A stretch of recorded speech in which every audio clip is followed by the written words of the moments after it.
Bloomberg Audio Studios. Podcasts, radio, news.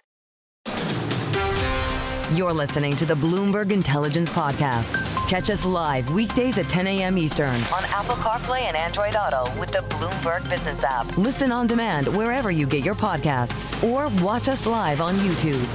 Welcome back, Bloomberg Intelligence. I'm Lisa Mateo alongside Paul Sweeney. Big day for bank earnings. Some mixed reports, though. Taking a look at the stock, we have JPMorgan. They're down. Their shares down about 0.5%. Wells Fargo down 5%. We have Citi up about 1.5%. So here to break it all down for us and what happened with each bank is Alison Williams. Who else? Bloomberg Intelligence Senior Analyst, Global Banks and Asset Managers. Alison, thanks for joining us here in the studio. Good to see you. So let's start with JPMorgan, right? They had some surprise deal-making gains. I mean, is that a sign that tariff fears are easing, or how do you take it? Yeah, I mean, they had a solid quarter. There's always a high bar for JPMorgan, but I think a really good quarter, strong returns, good organic growth, and I think, about $1 billion of upside with trading and fees.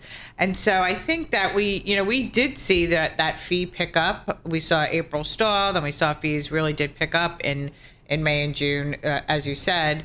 It really is the advisory business was big upside, for both JPMorgan and Citi.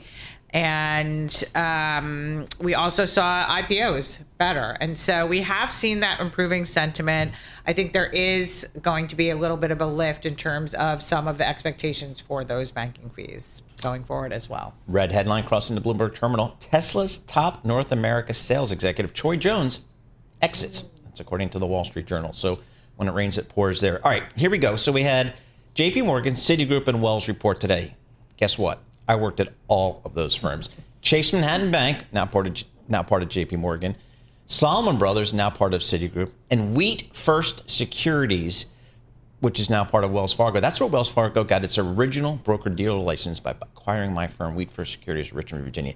So I'm biased all over the place here. Let's start with Citigroup. I think that's got the most upside because I think it's underperformed for such a long time. It was just begging for really, really, really good management.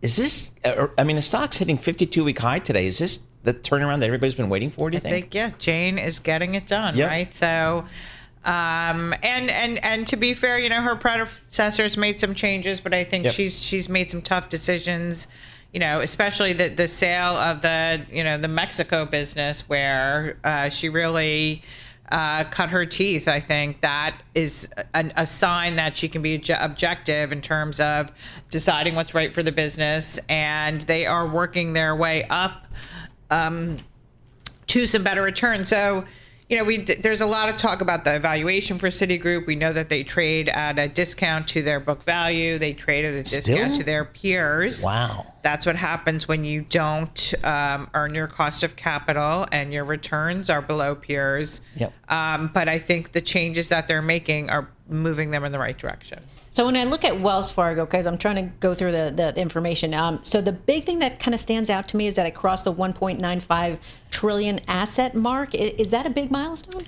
Well, the removal of the asset cap, that is really, I think, the big structural benefit. Okay. And I think that goes to the number that you're talking about where, for years they had to limit their balance sheet growth. Okay. They finally got the go-ahead that, we don't have to be so concerned about what that exact number is. I think the stock has really priced in a lot of the optimism around getting that asset cap removed. I mean, basically has been, a huge gainer since the U.S. election. I think the shares are responding today to the lower net interest income outlook. And I think there's a couple things there. The core net interest income, that's what people focus on, right? Because the income that you get from trading generally has an offset to fees. But if you're just focusing on top line, you're just focusing on that number, people are disappointed in that outlook for Wells Fargo. What are you hearing from these banks today and over the coming days about loan growth? Because it seems like with the yield curve steepening, it's a good time to be making loans. How's the demand out there? Because all I hear about is private credit here, private credit there. How about the banks?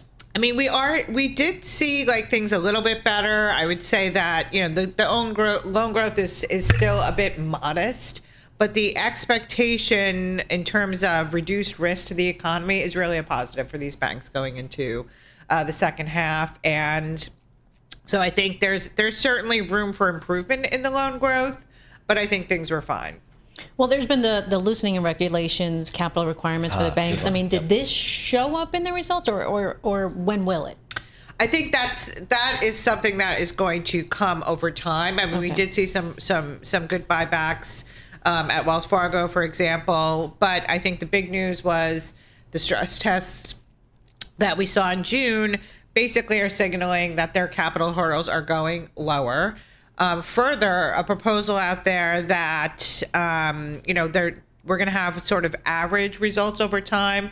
So that for this year means that the decreases might not be as much, and they might come a little bit later, but we think that's positive over time, because what that means is that there'll be more stabilization and not sort of these ratios moving around a lot. So lots of excess capital at the banks, even more as those ratios go lower. That means more buybacks, especially since we expect that any further regulations are not going to be as drastic. Goldman Sachs, Morgan Stanley, they report tomorrow. I always love looking at the way you guys analyze kind of league tables and how people are doing competitively. What do you expect to hear from those two investment banks tomorrow? I mean, so we expect strength. I mean, the results that we saw today in terms of fixed income trading better than expected, equities trading better than expected, fees almost across the board better than expected. We talked about the IPOs, like that's a really good sign for Morgan Stanley and Goldman. The M&A, Goldman is typically an M&A leader there, although JPMorgan has really been catching up. So those are all very positive signals. I mean, 27% growth year over year in Citigroup's rates and currencies business. That is a really strong result.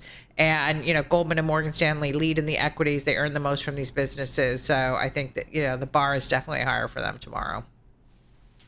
All right, good stuff. We appreciate it. Alison Williams, Senior Analyst, Global Banks, Asset Managers, Bloomberg Intelligence. She's been doing it for a long time. She worked on the buy side at Morgan Stanley Investment Management, investing in these big banks, so she knows what she's doing. She's got a great team there at Bloomberg Intelligence on a global basis, looking at some of the big global banks around the world. So I appreciate getting a couple minutes of her time. You're listening to the Bloomberg Intelligence Podcast. Catch us live weekdays at 10 a.m. Eastern on Apple CarPlay and Android Auto with the Bloomberg Business app. Listen on demand wherever you get your podcasts, or watch us live on YouTube. I want to turn our attention to healthcare company, managed care company, UnitedHealth Group. It's a big company, $267 billion in market cap. It's down 40% year to date, but it's had the distinction of having, I think, 60 consecutive quarters that kind of beat earnings estimates out there. But I think analysts are starting to take another look at some of those earnings numbers and taking a look at how this company put those numbers up. And I remember this kind of story back in the day from General Electric, where they would just beat by a couple of pennies every single quarter. But that turned out to be a little bit of a mirage when you go back and look at some of the data there. Michelle Davis joins us here, Bloomberg Senior Deals Reporter. Michelle, what you find when you're looking at United Healthcare?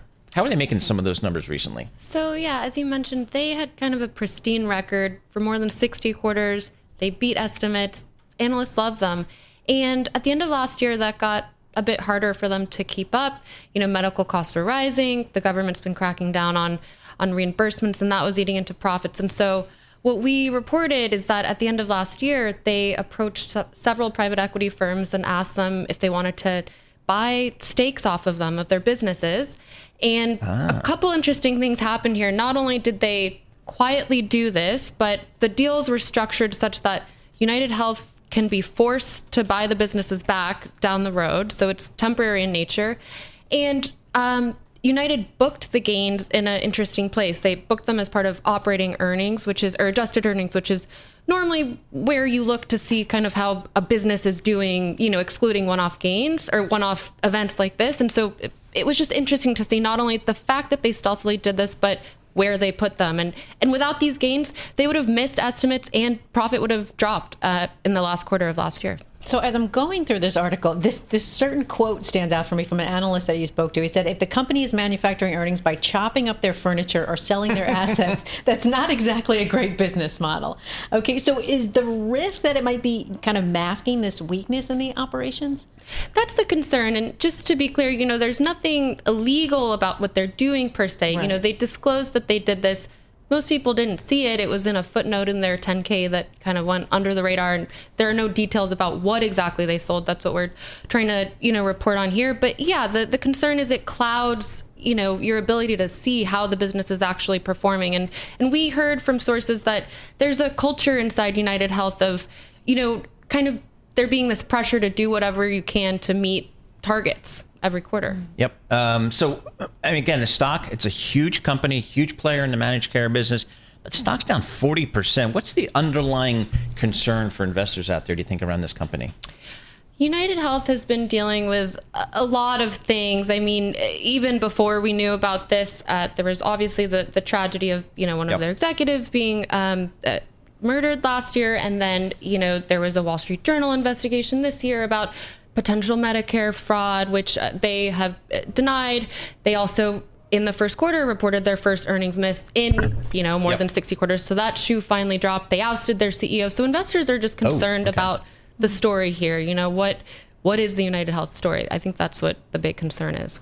So are there any other companies, like maybe other health companies or something like that, where this same story that you've been talking about kind of plays out?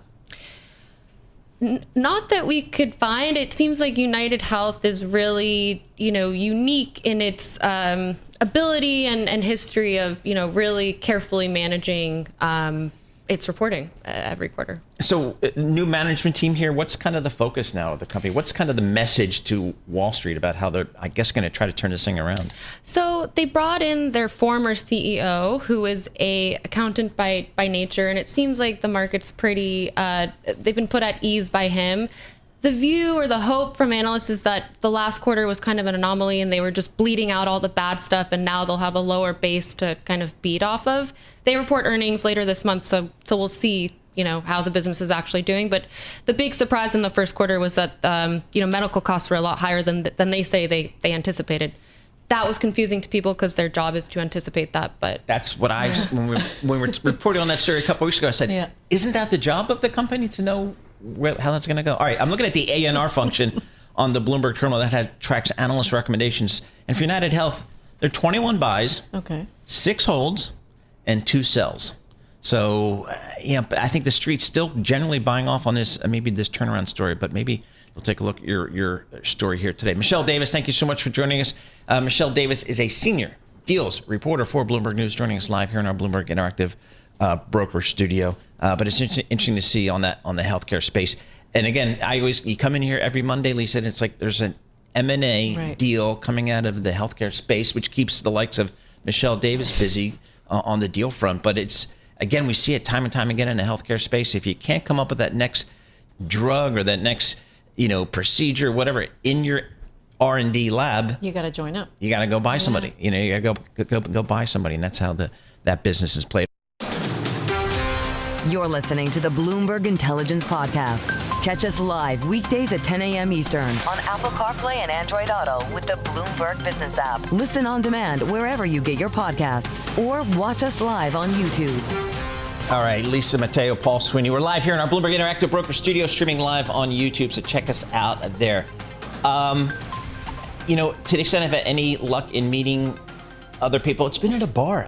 No dating apps here. I know. I met my husband at the Grease Trucks at Rutgers after who doesn't party, having burgers. There you go. Now, dating apps must evolve as Gen Z redefines romance. That's according to a Bloomberg Intelligence survey. We're going there, folks. We're going down that rabbit hole. Nicole D'Souza joins us here, Internet and Software Equity Analyst for Bloomberg Intelligence. Nicole, what's your survey? What are the questions it asked, and what did you find? Yeah, so we at Bloomberg Intelligence conducted the survey to better understand how people are navigating dating, how they use dating apps, and then also how they feel about AI within dating apps. And so some really interesting findings. First, that specifically Gen Z tends to be single but not dating. Gen Z is what age again? 16 to 28. 16 to 28. All right, so I they're got single. 2 of my 4 are into that one. Okay, go ahead. And so they're not using the apps? They're not even dating, single and not dating. Ooh. So Why? this is, I mean, there's a few reasons. Studies have kind of shown they do have higher rates of loneliness, but they are also prioritizing independence. They are also, feeling a reduced stigma around being single. So it could really change dating patterns generationally. I can kind of say my son was on a dating app and then he stopped because he got tired of it, and he's in that Gen Z kind of group, and they're not going to pay for them too. So how does that change for these different dating apps out there? How do they have to change their approach? So right now, a lot of what we're seeing from Gen Z is that even though they are dating less, they are looking for long-term relationships. Those that are dating, they are looking to form meaningful connections. So, some of the products we've seen from these dating apps that really introduce AI are more around how to create a profile, how to make it easier to talk to people, using AI to generate prompts. That might not necessarily, correlate with what Gen Z is looking for in terms of forming a meaningful connection. I'll tell you, Lisa, go to the Parker House in Seagirt, New Jersey on a summer Saturday. Jersey Shore. Thousands and thousands of kids of Gen Z type are there. Yes. At like 4 o'clock in the afternoon. They're not on the beach. They're all made up, dressed to the nines.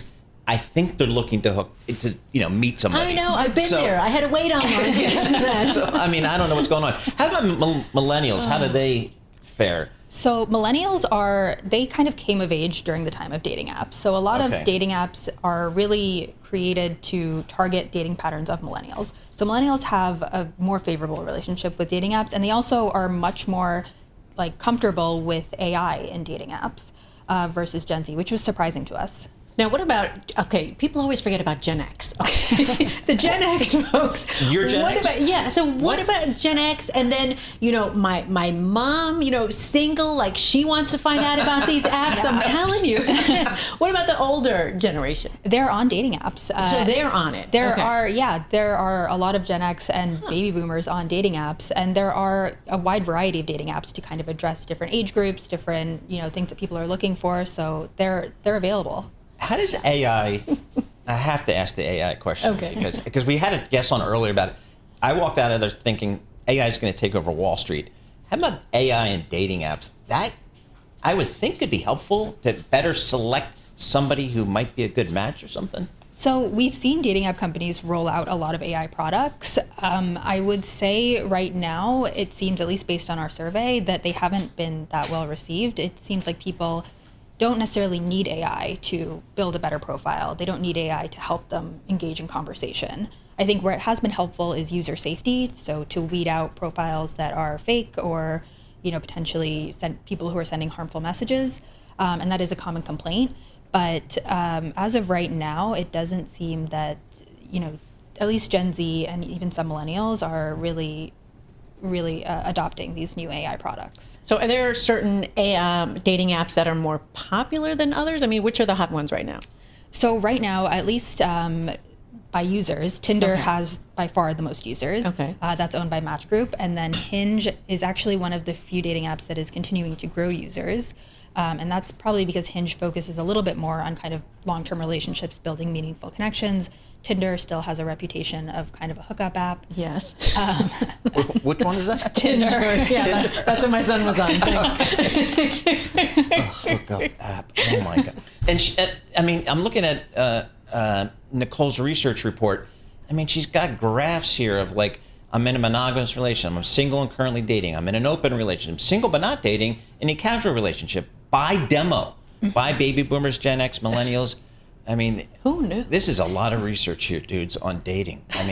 Go to a bar, have a cocktail, relax. I don't know.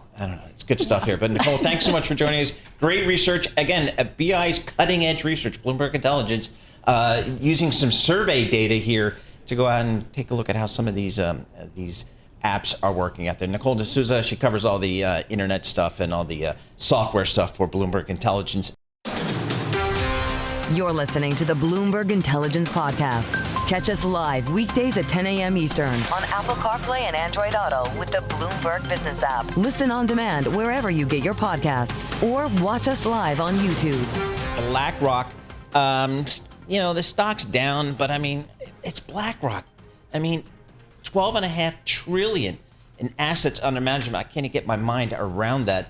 It's just an extraordinary story. And by the way, it's separated from Blackstone.